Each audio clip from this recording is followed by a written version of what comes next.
حضرت سمجھ آ گیا کہ اس کے ساتھ تعلق نہیں رکھنا، تو واصف صاحب فرماتے ہیں جب تعلق ہی نہیں رکھنا تو پھر جھگڑا کس بات کا؟ اور دوسری بات اس سے بھی زیادہ خوبصورت، آپ فرماتے ہیں کہ جب طے کر لیا کہ تعلق ہی رکھنا ہے تو پھر جھگڑا کس بات کا؟ یعنی جھگڑا تو دونوں صورتوں میں نہیں ہے۔ تو کیسا نادان وہ شخص ہے کہ ہم یہ سنتے ہیں معاشرے میں، وہ کہتے ہیں جی بھائی چھوڑے نہیں جاتے، بھائیوں کے ساتھ نبھانی ہوتی، ہم یہ بھی کہہ رہے ہوتے اور ساتھ اختلاف بھی کر رہے ہوتے۔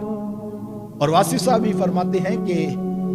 جس شخص کا جنازہ نہیں چھوڑ سکتے، آپ فرماتے ہیں اس شخص سے جھگڑا بھی نہ کرو۔ جب جنازے میں جا کے کھڑے ہونا ہے، جب وہ کفن میں منہ لپیٹ کے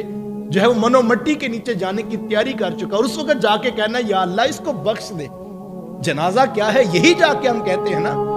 کہ اے اللہ مجھے بھی بخش دے اور اس میت کے لیے جو ہم آئے ہیں اس کو بھی بخش دے۔ یار جب وہ کفن میں منہ لپیٹ کے بیٹھا ہے اور منو مٹی کے نیچے جا رہا ہے، اور اس وقت ہم ہاتھ باندھ کے وضو کر کے قبلہ رخ ہو کے کہہ رہے ہیں مالک اس کو بخش دے، یا جب مرنے کے بعد ہم رب کے آگے منت کر رہے ہیں کہ اس کو معاف کر دے، تو زندہ شخص کو ہم کیوں نہیں معاف کرنے کے لیے تیار؟ اور کاش کہ ہمیں یہ حقیقت سمجھ آ جائے کہ ہم زندہ لوگوں کو معاف کرنے کا حوصلہ پیدا کریں، بعد میں قبروں پہ بیٹھ کر آنکھوں میں آنسو لے کر اور پھول رکھ کر اپنے غم کا اظہار کرنے سے بہتر ہے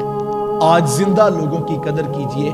اور ان سے معذرت کر لیجئے، اختلاف کو ختم کر دیجئے۔ تو فرمایا کہ حق پر ہونے کے باوجود جھگڑا چھوڑ دے، تو فرمایا میں محمد اس شخص کو جنت میں محل کی ضمانت